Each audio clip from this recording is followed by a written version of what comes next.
Kumily spring വാലിയിൽ കഴിഞ്ഞ ദിവസം കാട്ടുപോത്തിന്റെ ആക്രമണത്തിൽ പരിക്കേറ്റ രാജീവിന്റെ ചികിത്സാ ചെലവ് ഏറ്റെടുക്കുമെന്ന് വനംവകുപ്പ് അധികൃതർ ഉറപ്പു നൽകിയതായി പീരുമേട് എംഎൽഎ വാഴൂർ സോമൻ. ഇഡിസി മുഖേന രാജീവിന്റെ കുടുംബത്തിലൊരാൾക്ക് ജോലി നൽകുന്ന കാര്യവും പരിഗണനയിലാണെന്ന് എംഎൽഎ വ്യക്തമാക്കി. ദുഃഖവെള്ളിയാഴ്ചയോടനുബന്ധിച്ച് സ്പ്രിംഗ് വാലിയിലെ കുരിശുമലയിൽ നിന്ന് പ്രാർത്ഥന കഴിഞ്ഞ് മടങ്ങിവരവെയാണ് രാജീവിനെ കാട്ടുപോത്ത് ആക്രമിച്ചത്. പ്രദേശത്ത് വന്യജീവി സാന്നിധ്യം പതിവായിട്ടും വനംവകുപ്പ് അധികൃതർ യാതൊരു നടപടിയും എടുക്കാത്തതിനെതിരെ നാട്ടുകാർ വലിയ പ്രതിഷേധമുയർത്തിയിരുന്നു. ഇതേ തുടർന്നാണ് എംഎൽഎയുടെ നേതൃത്വത്തിൽ ചർച്ച നടന്നത്. രാജീവിന്റെ ചികിത്സാ ചിലവും കുടുംബത്തിലെ ഒരാൾക്ക് ജോലിയുടെ കാര്യത്തിലും ധാരണയായതായി വാഴൂർ സോമൻ എംഎൽഎ പറഞ്ഞു. നമ്മുടെ പീരുമേട് തഹസിൽദാർ, ഡെപ്യൂട്ടി തഹസിൽദാർ അടക്കമുള്ള ഉന്നത ഉദ്യോഗസ്ഥന്മാരെല്ലാം എത്തിച്ചേരുകയും ജനങ്ങളുമായിട്ട് ഒരു ചർച്ച നടത്തുകയും ചെയ്തു. DD നൽകിയ ഉറപ്പ്, ബഹുമാനപ്പെട്ട മന്ത്രിയുമായി ബന്ധപ്പെട്ട് എടുത്ത ഒരു ഉറപ്പ്, മെഡിസിറ്റിയിൽ അഡ്മിറ്റ് ആയിരിക്കുന്ന രാജീവിൻ്റെ മുഴുവൻ ചികിത്സാ സഹായവും സർക്കാർ വഹിക്കും എന്നുള്ളതാണ്. അത് വളരെ സഹായകരമായ ഒരു കാര്യമാണ്. മറ്റൊന്ന്, അദ്ദേഹം അവിടുന്ന് വന്നു കഴിഞ്ഞാൽ ഇവരെ EDC മെമ്പേഴ്സാണ്.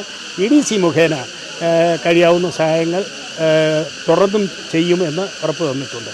ഭാര്യയ്ക്ക് EDC മുഖേന ഒരു ജോലി ഉറപ്പ് വരുത്തിയിട്ടുണ്ട്. കാരണം ഇനി ദീർഘകാലത്തേക്ക് ഭർത്താവിന് ജോലിക്ക് പോകാൻ കഴിയാത്ത സാഹചര്യമുണ്ട്. ഇക്കാര്യങ്ങളെല്ലാം വളരെ വ്യക്തതയോടുകൂടി DD, tahsildar, deputy tahsildar, circle inspector of police, forest range officer തുടങ്ങിയ ഉന്നത ഉദ്യോഗസ്ഥന്മാരുടെ സാന്നിധ്യത്തിൽ ചർച്ച ചെയ്ത് ഏതാണ്ടൊരു ധാരണയിൽ എത്തിയിരിക്കുകയാണ്.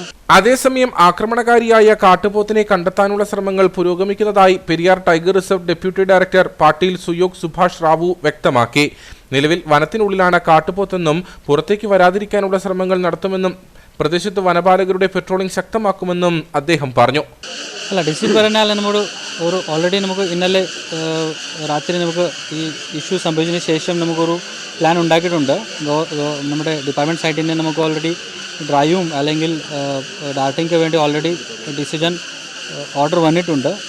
അനുസരിച്ച് നമുക്ക് പരിപാടി ഇന്ന് രാവിലെ മുതൽ തുടങ്ങിയിട്ടുണ്ട്. ഡ്രോൺ ഉപയോഗിച്ച് നമുക്ക് കണ്ടുപിടിക്കുന്നുണ്ട്. പിന്നെ ഓൾറെഡി സ്റ്റാഫുണ്ട്. ഡേ നൈറ്റിൽ അവിടെ ഫുൾ പെട്രോളിംഗ് ഉണ്ടാവും. മാറിയിട്ട് നമ്മുടെ സ്റ്റാഫിൻ്റെ ഗ്രൂപ്പ് ഉണ്ടാവും. 2 ഡിവിഷനാണ്, കോട്ടയം ഡിവിഷനും പെരിയാർ ഡിവിഷനും. 2 ഡിവിഷന് സ്റ്റാഫ് ഒരു കോർഡിനേറ്റ് ചെയ്തിട്ട് നമുക്കൊരു ഓപ്പറേഷൻ നമുക്ക് തുടങ്ങിയിട്ടുണ്ട്.